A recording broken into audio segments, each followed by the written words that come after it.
किनको भगवत प्राप्ति होती है, कैसे आचरण होते हैं जिनसे भगवत प्राप्ति होती है। बोले भगवत साक्षात्कार के लिए ये बातें अवश्य होना चाहिए। पहला, गुरु चरण आश्रय। दूसरा, गुरु मंत्र नाम का अनुष्ठान। तीसरा, गुरु की आज्ञा के अंतर्गत साधु सेवा। चौथा, भजन में प्रतिदिन उत्साह बढ़ाना और दुखों को धैर्यपूर्वक सहना। मंत्रानुष्ठान, नामानुष्ठान, संत सेवा, उत्साह, धैर्य, ये गुरुदेव के शासन में रहकर पक्का भगवत साक्षात्कार हो जाएगा यदि गुरुदेव के शासन में रहकर अहंकार ना करे तो। अगर गुरुदेव का शासन न स्वीकार करे तो यह साधन करते हुए अहम पुष्ट हो जाएगा और किसी न किसी महापुरुष का अपराध बन जाएगा, जिससे आपका भजन निष्फल हो जाएगा, भगवत साक्षात्कार नहीं हो पाएगा। इसलिए मंत्रानुष्ठान, नाम जप का अनुष्ठान, गुरु सेवा, संत सेवा, उत्साह, धैर्य, ये सब गुरु अनुशासन में करे, गुरु आज्ञा पर। आज संत सेवा का भाव है, आपकी अनुमति हो, आज्ञा हो, आज ये अनुष्ठान, आज ये हर बात, अब जो ही कहां करें हम सोई, आयुष लिए चले निजदासी। पहला। दूसरा, हर समय विचार करते रहो कि यहां कभी भी श्वास रुक सकती है, इसलिए मुझे यहां किसी से प्रेम ना होने पावे। ये बहुत सावधानी की बात है। मुझे यहां किसी से प्रेम ना होने पावे, नहीं उसके लिए मुझे लौटना पड़ेगा। जैसे हिरण से प्रेम हुआ तो आना पड़ा ना हिरण रूप में। यहां मुझसे किसी से द्वेष ना होने पावे। दो बातें देखनी। यहां प्रेम का तात्पर्य राग है और द्वेष। अगर ये दो हुए तो फिर आना पड़ेगा। लेना और देना तो बाजार बंद नहीं होगी, न लेना न देना मगन रहना। कबीरा खड़ा बाजार में, सबसे पूछत खैर, न काहू से दोस्ती और न काहू से बैर, समान भाव। तीसरा, ये भगवत प्राप्ति के लिए अत्यंत अनिवार्य है। पहला है गुरु प्रदत्त मंत्र, गुरु आज्ञा से ही संत सेवा, मंत्रानुष्ठान, नाम जप अनुष्ठान, उत्साह और धैर्य। सावधानी ये कि कहीं अहंकार ना आ जाए, कहीं किसी संत का भूलकर अपराध ना बन जाए। ये दूसरा, संसार में सदा रहना नहीं है, कभी भी कोई भी श्वास हमारी आखिरी हो सकती है, इसलिए हमें यहां किसी से प्रेम नहीं करना, क्योंकि हमें जाना है यहां। ना किसी से द्वेष करना है, सबसे भगवत भाव से। तीसरा, हमें प्रभु की प्रगट सेवा करके मानसिक सेवा में प्रवेश पाना है। मानसिक सेवा सब सेवाओं में महान सेवा होती है, पर वो बिना शरीर से प्रगट सेवा किए मानसिक सेवा की सिद्धि नहीं हो सकती। मानसिक सेवा से भगवत प्राप्ति बहुत जल्दी होती है, पर मानसिक सेवा प्रगट सेवा से होती है।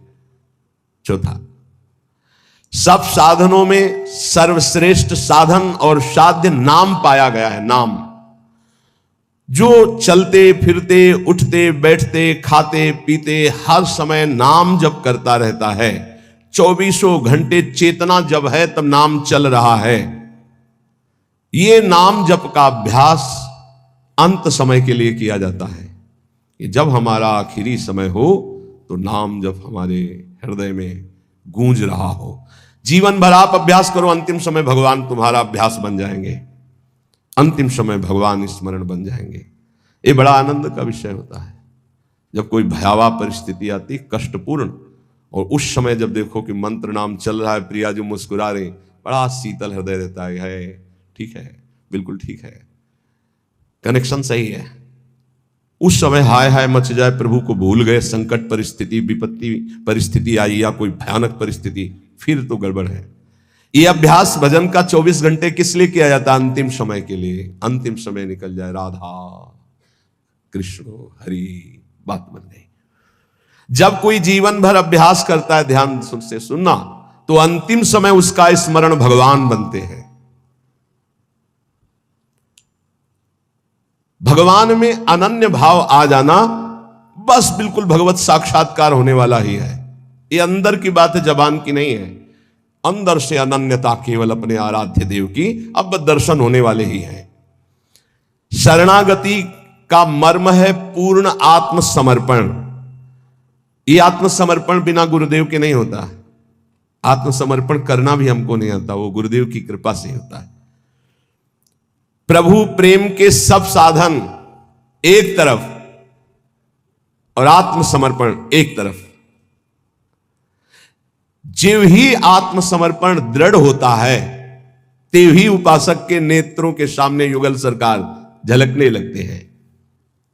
इसलिए हर समय नाम जप, भगवद आश्रय और ये विचार कि श्वासों भर या जियब की करे प्रतीति न कोई, ना जाने फिर श्वास को आवन होए न होए।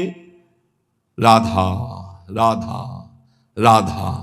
अगर हमारी यही आखिरी श्वास है तो हमारा काम बन गया। आखिरी श्वास किसे कहते हैं समझना। जैसे हम बोले राधा, अब हम बोलने लायक नहीं रहे, 4 दिन जिए तो ये हमारी आखिरी श्वास मानी जाएगी, क्योंकि 4 दिन हम मूर्छित पड़े रहे, हमारे द्वारा कोई सत्कर्म या असत्कर्म नहीं बना, आखिरी शब्द था राधा, तो उस विधान के अनुसार उसका आखिरी शब्द उसका परम कल्याण कर देगा। श्वास भर या जियन की करे प्रतीति न कोए। एक श्वास और जीऊंगा इसका विश्वास नहीं है। ना जाने फिर श्वास को आवन होए न होए। इसलिए वर्तमान की श्वास में राधा राधा। परिजन भाई बापू देखे देखत नित मरत, अमर मोह बस आप याते अचरज कवन बड़। तुम देख रहे हो सब जा रहे हैं, क्या तुम नहीं जाओगे? तो हर श्वास को सार्थक क्यों नहीं कर रहे हो? सोई निषिद्ध अरु त्याज्य सो जाते बिसरे नाम। वही निषिद्ध है, वही त्याज्य है, वही दुश्मन है जिसके संग से नाम भूल जाए। त्याग सूत्र यह राख मन विधि जपिबो हरि नाम। सबसे बड़ी विधि है, नाम निरंतर चल रहा है। सबसे बड़ा निषेध है, जिस व्यक्ति वस्तु स्थान के संग से नाम छूटे उसको त्याग दो, उसका संग मत करो। जाके संग कुमति मति उपजय करत भजन में भंग, तजोरे मन हरि विमुखन को संग। जीने को फल पी तब ही जब 8 पहर तब नाम, पी तेरो सुमिरन बिना जीवो कौने काम। प्यारे, तेरे जीवन का परम लाभ यही कि हर समय तेरी जिह्वा से नाम चलता रहे। यदि नाम नहीं चल रहा तो तेरा जीना बेकार, किस काम का जीना। इसलिए कुछ प्रश्न हैं बहुत उत्तम, जिनके सारांश में उत्तर हैं, जो हमारे परमार्थ में बहुत सहयोगी हैं। दीनता और नम्रता भगवान को बहुत प्रिय है, इसका क्या लक्षण है? तो बोले जिसके अभिमान का संपूर्ण अभाव हो चुका है उसी में दैन्यता और नम्रता आती है। दैन्यता और नम्रता भगवान को बहुत प्रिय है, इसका क्या लक्षण है? तो उत्तर, जिसके अभिमान का पूर्ण रूप से अभाव हो गया है। कर्म किसे नहीं बांधते हैं? भगवत प्रेमी महात्मा को या ब्रह्मबोध संपन्न महात्मा को, 2 के ऊपर कर्म विधान लागू नहीं होता। सिद्ध महापुरुष भगवत प्रेमी या सिद्ध महापुरुष ज्ञानी तत्वबोध, इन 2 के ऊपर कोई भी कर्म लागू नहीं होता, ना संचित कर्म, ना प्रारब्ध कर्म, ना क्रियमाण। तो कह दोगे कि बड़े बड़े सिद्धों के शरीरों में तो शरीर है क्या? वो सिद्ध हो चुके, शरीर से परे हो चुके, कोई भी कर्म उनको बांध नहीं सकता। बकाया सब कर्म के बंधन में बंधे, 2 ही मुक्त हैं, या तो भगवत प्रेमी महात्मा या तत्वबोध संपन्न ज्ञानी। पुण्य नाश का हेतु क्या है?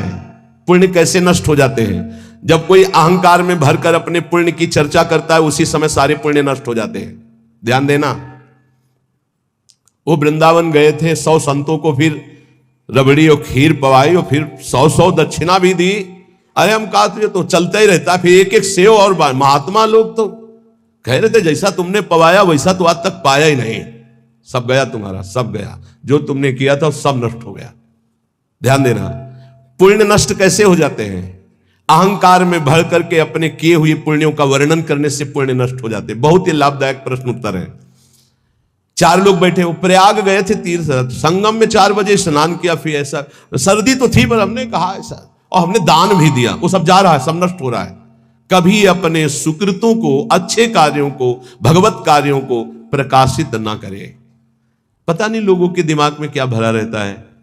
अपने पुण्यों की गाथा अपने मुंह से अहंकार भर के जो करोगे वो सब नष्ट हो जाएगा। ध्यान देना, पुण्य क्षीण कैसे होते हैं? गुणों का अभिमान करके, गर्व करके पुण्यों का वर्णन करने से पुण्य क्षीण हो जाते हैं। गर्व करके अपने तपस्या, अपने सुकृतों का वर्णन करने से तत्काल वो सब नष्ट हो जाते हैं। महाभारत में प्रसंग है महाराज ययाति के भ्रष्ट होने का। केवल गर्व करके बोल दिया ऐसा ऋषि न पीछे कोई हुआ है ना आगे ऐसा होगा, तत्काल खोपड़ी के बल स्वर्ग से नीचे ढकेल दिए गए। सब ऋषियों का अपमान करने के कारण, गर्व भरे सुकृत वचन बोलने के कारण तुम्हारे पूरे पुण्य खत्म हो चुके, सब नष्ट हो गए। पुण्य क्षीण कैसे होते हैं? अभिमान भरकर अपने पुण्यों की चर्चा करने से। बहुत संभलना, लुटेरे बहुत हैं। आप गए थे, अच्छा लगा होगा वृंदावन में, क्या क्या जैसे ठाकुर जी रखे वैसे चले। नहीं, सत्संग किए होगे, भजन साधन कुछ, क्या सत्संग भजन साधन, ठाकुर जी जैसे। बस किसी को अपनी थैली मत पकड़ाओ, नहीं सब खत्म कर देगा वो। हाँ वो गए थे फिर ऐसा फिर वैसा, नहीं चुप शांत, क्या ऐसे। जैसे हम अपनी असत गलतियों को कभी प्रकाशित नहीं किए तो सत बातों को क्यों प्रकाशित करें? ये तो अच्छी बात है, इसको छुपाओ, असत बातों को प्रकाशित करो। मेरे जैसा नीच कैसे, ऐसा ऐसा हमसे हो गया। हिम्मत हो तो बोलो, बोलने की हिम्मत नहीं होगी क्योंकि दुर्गति होनी है। जो पुण्य बचे उनको बोल बोलकर खत्म कर दिया जाता है। शुद्ध भाव, भगवत भाव किसके हृदय में जागृत होता है? जो सबसे ममता शून्य होता है। ध्यान रखना, भगवत भाव किसके हृदय में जागृत होता है? जो सबसे ममता शून्य होता है। सबकी ममता ताग बटोरी, मम पद मन ही बांध बटोरी। देखते एक एक प्रश्न और छोटे उत्तर महान चीज है। संसार के बंधन का कारण क्या है? व्यक्ति, वस्तु, स्थान में दृढ़ आसक्ति। मैं इस वस्तु के बिना नहीं जी सकता, मैं इस व्यक्ति के बिना नहीं जी सकता, मैं इस जगह के बिना नहीं जी सकता। बंधन का कारण क्या है? वस्तु, व्यक्ति, स्थान की दृढ़ आसक्ति। धन्यवाद का पात्र कौन है? जो समदर्शी ब्रह्मदर्शी महापुरुष है। समदर्शी वासुदेवा सर्वमिति, जो सर्वत्र भगवान को देखता है, वो धन्यवाद का पात्र है। महान श्रेष्ठ पुरुष किसे कहते हैं? जो अहंकार नष्ट कर चुका है अपना, वही महान पुरुष है। अहंकार रहित हुआ ही महान पुरुष है। ये जन्म मरण के चक्कर को पुष्ट करने वाली साकल क्या है? साकल माने बांधने वाली। बोले भोगों की वासना ही ये साकल है जो जीव को बांधती है। सुख प्राप्ति का उपाय क्या है? नाम जप करते हुए भोगों की तृष्णा का त्याग करना। तृष्णा कहते हैं भोगे हुए भोग को बार बार भोगने की इच्छा का नाम तृष्णा है। फिर प्रश्न सुनो, सुख कैसे प्राप्त हो? बोले जो नाम जप करते हुए भोगों की तृष्णा का त्याग कर देता है वो सुखी हो जाता है। जन्म कैसे होता है? बोले अज्ञान के कारण। नरक के समान या नरक की प्राप्ति कैसे होती है? बोले काम क्रोध लोभ की वृत्तियों से। काम क्रोध लोभ की वृत्तियों से नरक के समान कष्ट और नरक भोग की प्राप्ति होती है। जागा हुआ कौन पुरुष कहा जाता है? जो ज्ञानी है, विवेकी है, उसे जागा हुआ पुरुष कहते हैं। सबसे बड़ा दुश्मन कौन? अपनी ना जीती हुई इंद्रियां और मन। सबसे बड़ा दुश्मन कौन? अपनी ना जीती हुई इंद्रियां और अपना मन। भोगों में लगा हुआ मन और इंद्रियां सबसे बड़े दुश्मन। सबसे बड़ा मित्र कौन? जिसने मन पर विजय प्राप्त कर ली, वो मन सबसे बड़ा मित्र। जिसने मन को अधीन कर लिया, अधीन हुआ मन, सबसे बड़ा मित्र। दरिद्र पुरुष किसे कहते हैं? जिसके अंदर धन की तृष्णा, भोगों की तृष्णा बढ़ चुकी है, उसे दरिद्र कहते हैं। दरिद्र का मतलब गरीब नहीं होता, जिसकी जितनी मांग बढ़ गई उतना दरिद्र हो गया वो। प्रेम और ज्ञान किसको प्राप्त होता है? जिसका जितना दृढ़ वैराग्य होता है उतना ही शुद्ध ज्ञान और प्रेम प्राप्त होता है। मृत्यु के समान कष्टदायक कौन है? बोले प्रमाद।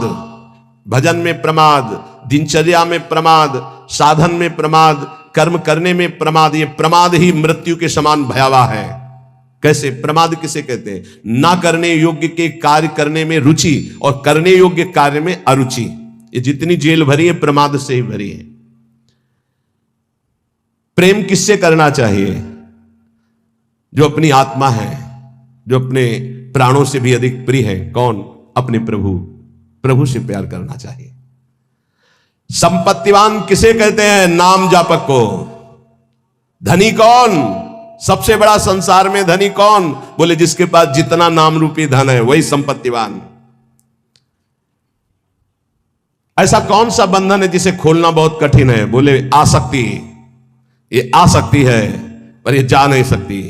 ये आसक्ति, स्त्री की आसक्ति, पुरुष की आसक्ति, भोगों की आसक्ति, रुपए की आसक्ति, पद की आसक्ति। शीघ्र से शीघ्र क्या किया जाए? भजन। शीघ्र से शीघ्र भजन कर लो, पता नहीं कब श्वास रुक जाए। जो मदिरा जैसे मतवाला कर देती है, निर्णय लायक नहीं रखती, ऐसा ही क्या है जो मदिरा की तरह मादक करके भ्रष्ट कर देता है? बोले धन का नशा, धन का नशा। अंधों में अंधा पुरुष कौन है? मतलब अंधों से भी अंधा पुरुष कौन है? बोले जो काम से व्याकुल हो चुका है। वो नहीं देखेगा कि बेटी है कि बहन है कि पूज्य है कि क्या है। कोआ मदांधो मदना तुरोवा, जिसके अंदर काम सवार हो गया, वो नीच पुरुष कुछ भी कर सकता है। कामा तुरोवा। अंधा कौन है अंधों में अंधा? बोले जो कामा तुरोवा। चित्त की एकाग्रता हो गई, इसका परिचय क्या है? उठते बैठते चलते फिरते हर समय प्रभु के ध्यान में वृत्ति बनी रहे, यह चित्त की एकाग्रता है। इस संसार में सबसे बड़ा लाभान्वित कौन हुआ? जिसे भगवत प्राप्ति हो गई। अत्यंत दुखद क्या है? सबसे बड़ा दुख क्या है? भोगों की आशा। भोगों की आशा जिसमें सब फंसे हुए हैं। दुखालयम शाश्वतम, कोई बिरला होगा। आशा ही परमम दुखम, नैराश्यम परमम सुखम। किस पर भरोसा करना चाहिए? एकमात्र भगवान पर, बस। किस पर भरोसा करना चाहिए? एकमात्र भगवान पर, और किसी पर नहीं।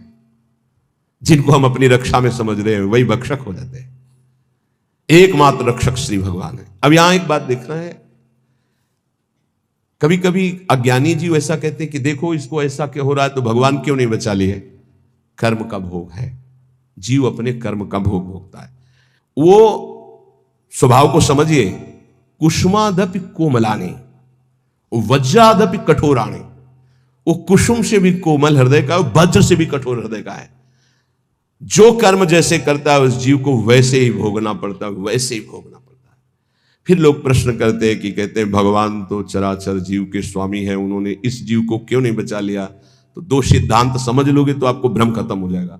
वो अपने आप से अपने आप को रचता है, शब्द याद रखना। वो अपने आप से अपने आप का पालन करता है, वो अपने आप से अपने आप का विनाश करता है, दूसरा कोई है नहीं। पहला सिद्धांत। और दूसरा, अगर तुम दूसरा मानते हो तो अवश्य में वो भोक्तव्यम कृतम कर्म शुभाशुभम, आपको अपने शुभ अशुभ कर्म भोगने पड़ेंगे। एकांत में किसी जीव को भून करके आपने खाया, अब आपको चौड़े पे भूनेगा कर्म आपका, चौड़े पे जला के तुम्हें राख कर देगा, पक्का। गाड़ी जा रही, एक्सीडेंट हुआ, पिस गए, जल गए, अवश्य में भोक्तव्यम कृतम कर्म शुभाशुभम। भरोसा एकमात्र श्री भगवान पर, और कर्म सच्चे तो कोई दुख नहीं दे सकता। अगर कर्म तुमने पाप कर्म किए तो वो निरपेक्ष होकर परमात्मा तुम्हारे अंदर बैठे ही देख रहा है, वो बिल्कुल सहयोग नहीं करेगा। ध्यान रखना, जब पाप कर्म कर रहे थे तब ध्यान दिया तुमने कि परमात्मा तुम्हें देख रहा है? नहीं दिया। तो अब जब उसका दंड आएगा तो तुम फिर भोगोगे, फिर वो नहीं देखने वाला। वज्रादपि कठोराणि, वज्र से भी वो कठोर है। तिनकर काल रूप में भ्राता, अर्जुन से विराट रूप को दिखाकर कह रहे देख मैं काल का महाकाल, और सबको चबा रहे हैं वही श्री कृष्ण, जो सबको रचते हैं, सबका पालन करते हैं, वही सबका संहार करते हैं, कोई दूसरा नहीं।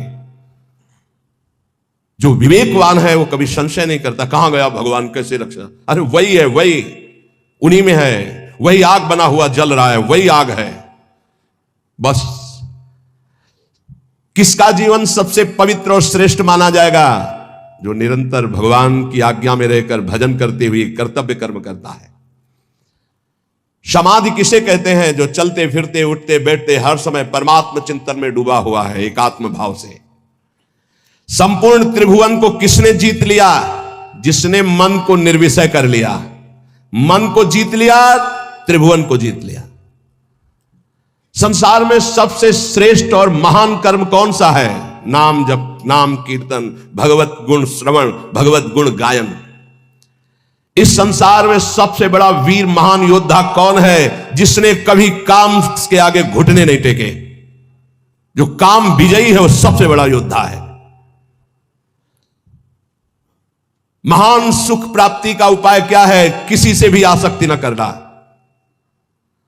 भारी विष से भी विष कौन है? विषय भोगों की आसक्ति। सबसे ज्यादा बंधनी कौन है संसार में? जो भगवान को प्राप्त कर चुका है वो सबका बंधनी है। उत्तम कीर्ति किनकी होती है? जो निरंतर भगवान में स्थित रहते हैं। बिस्तरे सब जग बिमल कीर्ति। सबसे नीच कर्म कौन सा है? काम भोग। जो धर्म विरुद्ध काम भोग सबसे नीच कर्म है। सदगुरु किसको मानना चाहिए? जो सर्वत्र भगवत दर्शन करता है। तत्वदर्शी महात्मा ही सदगुरु होता है, दूसरा नहीं। सदगुरु किसको माने? जो तत्वदर्शी है, भगवतदर्शी, सर्वत्र भगवान को देखता है। सर्वान वस्तुतया निरीक्ष परम स्वाराध्य बुद्धिर्मम, वही सदगुरु हो सकता है। सबसे भयावह दुख क्या है? मां के गर्भ में आना, जन्म लेना, फिर मरना। ये सबसे बड़े जन्मत मरत दुसा दुख होई। आनंदमय किसका जीवन है? जो निष्काम भाव से भजन में डूबा हुआ है, उसका जीवन आनंदमय है। सबसे उत्तम आभूषण क्या है? दैन्य स्वभाव। सबसे बड़ा आभूषण दैन्य स्वभाव। चिंतनीय वस्तु क्या है? ज्ञानी के लिए ब्रह्म तत्व आत्मा, भक्त के लिए प्रिय भगवान, यही चिंतनीय वस्तु है। सच्चा शिष्य कौन? जो गुरु के अक्षरशः आज्ञा पर बद्ध है, वही सच्चा शिष्य है। सबसे बड़ा तीर्थ स्नान कौन सा? बोले अपने आत्मा में स्थित हो जाना सबसे बड़ा तीर्थ। तीनों शरीरों का राख छोड़कर स्वरूप में स्थित हो जाना। सबसे बड़ा त्यागी कौन? जिसने दुर्वासनाओं का त्याग कर दिया। एक एक शब्द जब कल इनका चिंतन कर रहे थे तभी ये सुनना चाहिए, समझना चाहिए। ये कहा जाता है क्षमा कर दो तो क्षमा का फल क्या मिलेगा? महान परमानंद, सदा सदा के लिए दुख की निवृत्ति। सदैव क्या है सुनने योग्य? बोले भगवत चर्चा। पाप किससे होते हैं? बोले काम से। तपस्या किसे कहते हैं? इंद्रियों के संयम से। जो जलन ताप होती है उसको सह जाए उसे तपस्या कहते हैं। सबसे बड़ा सुखी कौन? जिसके अंदर कोई भी चाह नहीं रह गई। चाह मिटी, चिंता मिटी, मनुआ बेपरवाह, जिनको कछु न चाहिए ते साहन के साथ। सबसे दुखी कौन? जो जितना भोगी लंपट कामना वाला उतना ही भारी दुखी। सबसे बड़ा पूज्य कौन? जो भगवत प्राप्त। भक्ति नष्ट कैसे होती है? भोगी पुरुषों के संग से और भोग करने से। साधना से ज्ञान बढ़ता है तो ज्ञान कैसे नष्ट होता है? अहंकार करने से। संसार का बंधन दृढ़ कैसे होता है? बोले सबसे राग करने से। सच्चा ज्ञान उदय हो गया, इसका परिचय कैसे मिलता है? बोले सदगुरु के चरणों में बैठ के संशय रहित होकर बात मानने से। सबसे बड़ा पाप क्या है? बोले माताओं बहनों में भोग दृष्टि से देखना। सबसे बड़ा पाप क्या है? माताओं बहनों को भोग दृष्टि से देखना। जीते जी मुर्दा कौन माना जाता है? जो पापी है, कामी है, आलसी है, क्रोधी है, वो जीते जी मरा हुआ आदमी है। मोह जीव को बांधता है। ये मोह नष्ट कैसे होता है? सब जगह व्यर्थ मिथ्या दृष्टि करने से। शरीर नहीं रह गए, अमुक ये भी नहीं रहेगा तो मोह होगा ही नहीं, सब जाएगा, सब नष्ट होगा। सबसे बड़ी दृढ़ फांसी क्या है? विषय भोगने की चाह। प्रभु किसके अधीन हो जाते हैं? प्रेम के। सुखद पवित्र आहार कौन सा है? जो भगवान को समर्पित किया गया और अल्प मात्रा में पाया जाता है। जो भगवान को समर्पित किया हुआ प्रसाद और अल्प मात्रा में पाया जाता है, थोड़ा। उत्तम स्वभाव वाला कैसा होता है? हर प्रकार से शांत रहना। कोई कितना गुस्सा दिलाए, गुस्सा ना होना। संगति किसकी बुरी है? दुराचारी पुरुष दुराचारी की संगति सबसे बड़ी बुरी। वो चाहे स्त्री शरीर हो चाहे पुरुष शरीर हो, जिसके संग से सदाचार नष्ट हो रहा हो तत्काल दूरी बनानी चाहिए। सबसे छोटा नीच किसे माना चाहिए? जो बात बात पर याचना करता रहता है, चाहे किसी व्यक्ति से हो चाहे भगवान से हो, किसी से याचना मांगना जिसका स्वभाव पड़ गया है। सबसे ज्यादा इस संसार में यश और महत्व किसका होता है? जिसने ना मांगने का दृढ़ व्रत लिया है। जिसने ना मांगने का दृढ़ व्रत लिया है कि मर चाहे जाऊं मंगबो भलो न बाप सो जो प्रभु राखा टेक, उसका महत्व बहुत जल्दी जागृत हो जाता है। ये मनुष्य कष्ट क्यों भोगता है? ना चाहते हुए भी कष्ट क्यों भोगता है? क्योंकि ये मन और इंद्रियों को सही रास्ते पे ना लगाने के कारण पाप कर्म करता है और उसका परिणाम कष्ट भोगता है।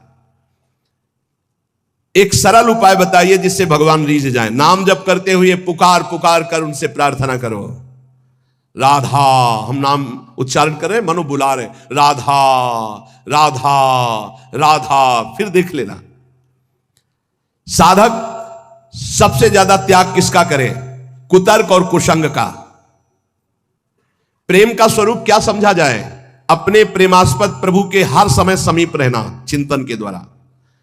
क्षण भंगुर क्या है? प्रभु के सिवा सब कुछ, प्रभु के सिवा सब कुछ। प्रबल दुश्मन कौन है? यही विषयों में फंसाए हुए मन, ये बड़ा भारी दुश्मन। मन को कैसे वश में करें? नाम जप का अभ्यास और संसार से वैराग्य करने से मन वश में हो जाता है। ये सत्य को प्राप्त हो चुका है। इसकी पहचान क्या है? वो द्वंद्वातीत और एक रस होगा। मान अपमान निंदा स्तुति में समान भाव होगा, वो एक रस होगा, तो वो भगवत प्राप्त हो चुका है। प्रशंसा हुई तो फूल गया, निंदा हुई तो रो पड़ा, सुख आया तो फूल गया, दुख आया तो रो पड़ा। ये स्थिति प्रज्ञ के लक्षण नहीं होते। जो उत्तम गति प्राप्त करना है उसका सरल उपाय बता दीजिए। सत्संग। जिसको रोज सत्संग मिलता है निश्चित उसकी उत्तम गति होगी। हमारी वाणी पवित्र हो गई कैसे जाने? जब झूठ निकलना बंद हो जाए, सत्य भाषण। हमें भय करना चाहिए तो किससे? गंदी बात सिखाने वाले लोगों से और नशों से। नशा, कोई नशा नहीं, और गंदी बात सिखाने वाले लोगों से भय करना चाहिए, नहीं मिलना चाहिए। कैसे जान ले कि हमें परम पद मिल ही जाएगा? नाम चल रहा है तो पक्का जान लो परम पद मिल जाएगा। बहुत सुंदर सुंदर छोटे से प्रश्न, छोटा सा उत्तर। परम पद में जाते हुए भी हमें कौन नष्ट कर सकता है? बोले पाखंड, आडंबर, दंभ, नाटक, ये तुम्हें नष्ट कर सकता है। दंभ, नाटक, पाखंड, आडंबर परम पद में जाते हुए भी तुम्हें वापस कर लेगा। बचो इससे। भगवान में श्रद्धा कैसे बढ़ती? भगवत प्रेमी महात्माओं की सेवा से। तपस्या कैसे क्षीण होती है? किसी को शाप देने से या किसी को वरदान देने से। इसीलिए हरिराम व्यास जी ने कहा, ना मैं किसी को शाप देता हूं ना वरदान, सबको भगवत रूप देखता हूं। सबसे बड़ा पराक्रमी कौन? जो अपने ब्रह्मचर्य को रोक ले। विश्व में सबसे बड़ा पराक्रमी कौन? बोले जो अपने ब्रह्मचर्य वीर शक्ति को रोक ले। देह दुखी, मन दुखी, परिवार दुखी, ऐसा किस व्यक्ति से हो सकता है? तो बोले जो झूठ बोलता है और गंदे आचरण पापाचरण करता है तो उसका देह भी दुखी होगा, उसका परिवार भी दुखी होगा, वो स्वयं दुखी रहेगा। पापाचरण करने वाला ना परिवार को सुखी कर सकता है धन के पाप धन से, और ना अपने आप को सुखी कर सकता है। बुद्धि निर्मल कैसे मानी जाए? जब सबका परोपकार करे और भगवान के चिंतन में रहे। स्वस्थ किसे कहते हैं? जो भगवान में स्थित है उसे स्वस्थ कहते हैं। शरीर का रोगी रोगी नहीं, जो भगवान में स्थित है वो स्वस्थ है। जो भगवान में स्थित नहीं वो सब बीमार है। कोई काम रोगी, कोई क्रोधी, कोई लोभी, कोई मोही, कोई। आखिरी प्रश्न, भक्ति का परिणाम क्या है? सर्वत्र भगवान दिखाई देने लगे, ये भक्ति का परिणाम है। उपासक को इन प्रश्नों के उत्तर का मनन करना चाहिए और सावधानी पूर्वक एक एक वर्तमान के मिनट को भगवान में लगाइए। पल की पल में क्या हो जाए कुछ पता नहीं तकदीर का, या जब खेल रघुवीर का। आज हम सब बैठे हैं, कभी किस मिनट में कौन कहां बिछुड़ जाए कोई भरोसा नहीं। बड़ा भयावह ये देश है, इसका नाम मृत्यु लोक है। और ऐसी भूल भुलैया है कि हम इसमें समझ नहीं पा रहे। इसलिए सबसे ये प्रार्थना है कि आपको कल के लिए नहीं चिंता करनी, कल जो हो गया उसकी चिंता नहीं करनी, ना तो भूत की चिंता करनी ना भविष्य की चिंता। हमारी बात को पकड़ लेना, वर्तमान के समय को मत खो। कल जो हो गया वो तो हो ही गया। कल जो अच्छा या बुरा हुआ उसका वर्तमान में चिंतन करके वर्तमान के समय को क्यों नष्ट कर रहे हो? और कल जो होगा उसके लिए हम आज अपना समय नष्ट क्यों कर रहे हैं? हम कल जो होगा उसको संभाल सकते हैं, कल जो हो गया उसको भी संभाल सकते हैं। कैसे? वर्तमान के समय को संभालने से। अभी वर्तमान में हम बोले राधा, ये सेकंड पावन हुआ, फिर राधा। अब ये क्या करेगा? हमारे जो भूत हैं उनको पवित्र कर देगा। जो बीता हुआ समय गंदा गया, अपवित्र गया, जैसा भी गया, ये उसको पावन कर देगा और भविष्य का नवीन निर्माण होगा और संचित कर्मों को भस्म कर देगा। हमें केवल एक एक मिनट को संभालना, हमें चिंता नहीं करनी। बिल्कुल सुलझा हुआ बात, सुलझा हुआ निर्णय, सिद्धांत। जो विवेकी है वो वर्तमान को संभालता है, जो अज्ञानी है वो भूत भविष्य की चिंता में मरता रहता है। कल ऐसा हो गया, आप क्या करें ऐसा? अरे वो तो समय गया जो हो गया। अब इस पावन समय को उसके चिंतन में क्यों नष्ट कर रहे हो? अब बोलो राधा राधा। आगे जो होना है वो हमारे हरि हैं, हमारे प्रभु हैं, हमें चिंता नहीं करनी, हमें राधा राधा राधा। इस वर्तमान के समय को हम लोग दो प्रकार से नष्ट करते हैं, एक तो भूत की चिंता और एक भविष्य की चिंता। ये घोर माया का ज्ञान है। आप देख लीजिए, हमारी बात को आप तौलिए। बैठे हैं वर्तमान के पावन समय को, कीमती समय को भविष्य के चिंतन में नष्ट कर रहे हैं, भूत के चिंतन में नष्ट कर रहे हैं। नहीं, वर्तमान का केवल भगवत चिंतन, तो तुम्हारा भूत और भविष्य पावन हो जाएगा।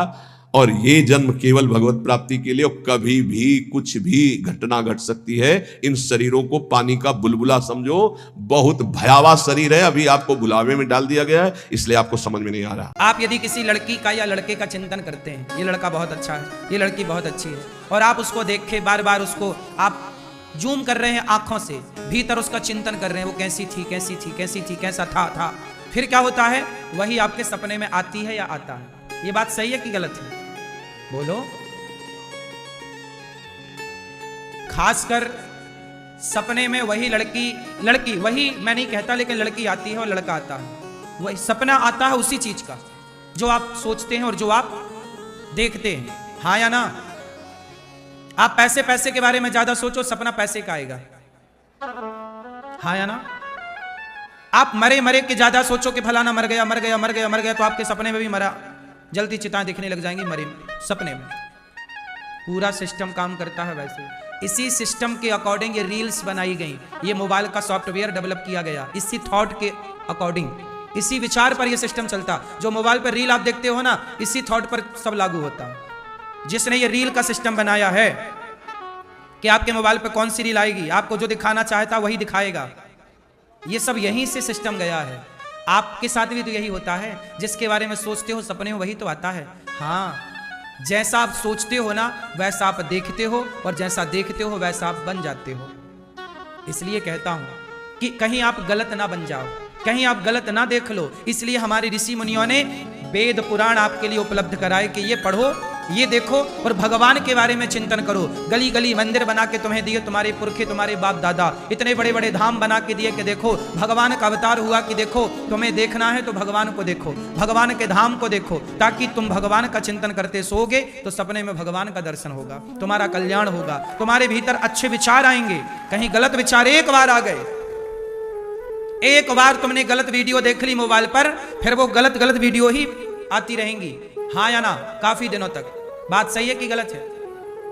बस एक बार तुम्हारे भीतर गलत विचार आ गया, फिर वो गलत ही आएगा। अभी आज मुझे एक बहन कह रही थी, यहाँ बैठी है, कि भैया बैठो मेरी माँ, बैठ जाओ मेरी प्यारी मैया, ओ भैया टोपा वाले बैठो सरकार, सुन लो मन लगा के सुन लो, ओ भैया आप भी बैठो प्रभु, बैठ जाओ, बैठो, बहुत बढ़िया सुनाएंगे आपको, आपके भविष्य और आपके जीवन से जुड़ी हुई बातें सुन लो, काम आएंगी। आज मुझे एक बहन बोली, गुरुजी बार बार मुझे मरने का विचार आता है, थॉट आते हैं कि मैं मर जाऊं, आत्महत्या कर लूं।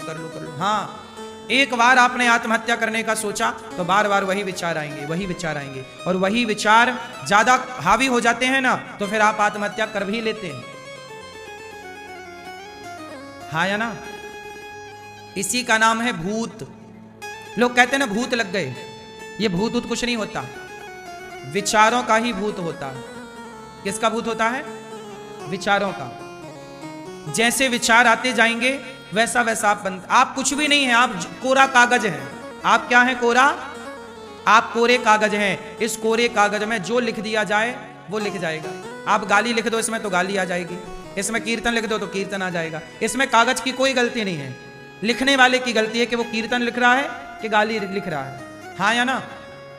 उसी तरह आपका हृदय कोरा कागज है। आपने संगति जो की वो लिखता चला गया, जो विचार आने दिए। इसलिए कहता हूं कि गलत विचार आए तुरंत गलत विचार को रोको। मन में कोई लड़की का, कोई पुरुष का, कोई पराये धन का, कोई आत्महत्या का ऐसा कोई गलत विचार आए, तुरंत उस गलत विचार को रोको और तुरंत अपने आप को भगवान में लगाओ, तुरंत कीर्तन करने लग जाओ, श्री कृष्ण गोविंद हरि मुरारी। जैसे ही आप कीर्तन करेंगे वो विचार रुक जाएगा, स्टॉप। तुरंत आप मंदिर जाओ, तुरंत मंदिर जाके बैठ जाओ ध्यान लगा के भगवान का। तुरंत आप सत्संग अटेंड कर लो, सत्संग सुन लो। जैसे ही आपके मन में गलत विचार आया और आपने गलत विचार नहीं रोका तो वो गलत विचार कुछ भी करा सकता है। रावण के अंदर सीता मां को चुराने का पहले विचार ही तो आया कि रावण ने पहले चुराया फिर विचार आया। बताओ पहले क्या आता है? क्या आता है? रावण का भी विचार हुआ तो रावण ने पूरा प्रोसेस किया, मारीच को सोने का मृग बनाया, सीता मैया के आगे भेजा, सीता मैया मोहित हो गई और फिर रावण चुपचाप साधु बन के आया। ये रावण की पूरी प्लानिंग थी, पूरा विचार था, पूरा रोड मैप बना के रखा था उसने, ऐसे ऐसे स्टेप बाय स्टेप ये करना है। ये सारे गलत विचार करता गया और गलत विचार आते गए, उस गलत विचार पर अमल करता गया। रावण जैसे ज्ञानी का भी सत्यानाश हो गया। नहीं हुआ? आप ज्ञानी हैं इसका मतलब ये नहीं कि गलत विचार नहीं आ सकते। रावण जैसे ज्ञानी का भी गलत विचार आ सकता है और वो गलत विचार, रावण का सर्वनाश किसने किया? बोलो, विचारों ने। पूरा खेल किसका है? जोर से। विचार। स्वामी विवेकानंद जी के विचारों ने उन्हें महान बना दिया, कृष्ण के विचारों ने उन्हें महान बना दिया और कंस के और दुर्योधन के विचारों ने उसे नीचे गिरा दिया। ओ मेरी मां, फिर तुम खड़ी हो गई। बैठ जाओ। ओ बहन बैठ जा बेटा। मैया बैठो। सब बैठ जाओ, खड़े ना रहो, बैठ के सुनो, खड़े ना रहो, बैठो। पूरा खेल किसका है बताओ? इसलिए कहता हूं अपने बच्चों को अच्छे विचार दीजिए। तुम्हारे पास अच्छे विचार ना हो तो मेरे पास लाओ, 3 घंटे की कथा अटेंड करो। इन 3 घंटों में मैं आपको अच्छे अच्छे विचारों से भर देता हूं और ये अच्छे विचार आपके भीतर गूंजते रहते हैं और आप अच्छे बनते रहते हैं। इसलिए कहता हूं सत्संग रोज करो। आज की युवा पीढ़ी ने सत्संग करना छोड़ दिया। जब सत्संग करना छोड़ दिया तो अच्छे विचार आने छूट गए। समाज में अच्छे विचार कहां मिल रहे हैं? अच्छी बातें कौन कर रहा है? हर जगह खड़े हो जाओ तुम, चौराहे में, नुक्कड़ में, वहां तुम्हें गलत विचार मिलेंगे। आज समाज में 99% लोग गलत विचारों से भरे हैं और जहां बैठेंगे वहीं निंदा, वहीं चुगली, वहीं छल, वहीं कपट, वहीं गलत बातें, गलत विचार ही भरे पड़े हैं सारी दुनिया में। हाँ या ना? इसलिए कहता हूं अच्छा बनना है तो अच्छे विचारों से सहमत होना पड़ेगा। कृष्ण ने अर्जुन को गीता सुनाई। गीता क्या है? बोलो, गीता क्या है? गीता भी तो एक अच्छे विचारों का संग्रह है। गीता क्या है? बोलो, गीता भी तो अच्छे विचार हैं। ए अर्जुन, तू ऐसा कर, देख कृष्ण क्या दे रहे हैं अर्जुन को?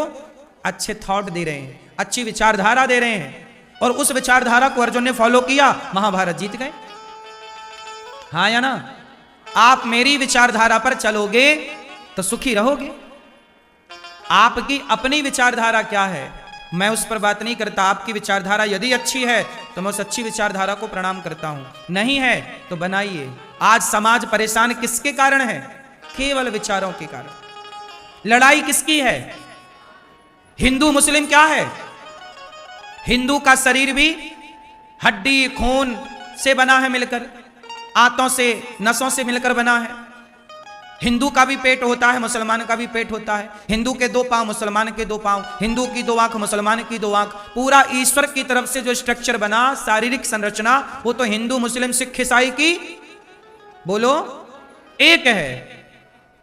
जब ईश्वर की संरचना एक है, 2 पांव उसके, 2 पांव हमारे, 2 हाथ उसके, 2 हाथ हमारे, उसके शरीर में भी लगभग उतना ही खून, मेरे शरीर में भी लगभग उतना ही खून, उतना ही ब्लड, तो फिर अंतर किसका था? हिंदू क्या है, मुसलमान क्या है? केवल विचारधारा ही तो बदल गई तो हिंदू हो गया, विचारधारा बदल गई तो मुसलमान हो गया, विचारधारा बदल गई तो यहूदी हो गया, विचारधारा बदल गई तो ईसाई हो गया। हिंदू आज धर्म परिवर्तन करते हैं, क्या करते हैं? विचार बदल लेते हैं बस, बाकी शरीर तो बस जस का तस है। शरीर क्या बदला? बोलो मेरी माँ, खान पान भी तो नहीं बदला, पानी भी तुम तब वही पीते थे, आज भी वही पीते हो, चक्की काटा भी तब वही खाते थे, आज भी वही खाते हो, क्या बदला? केवल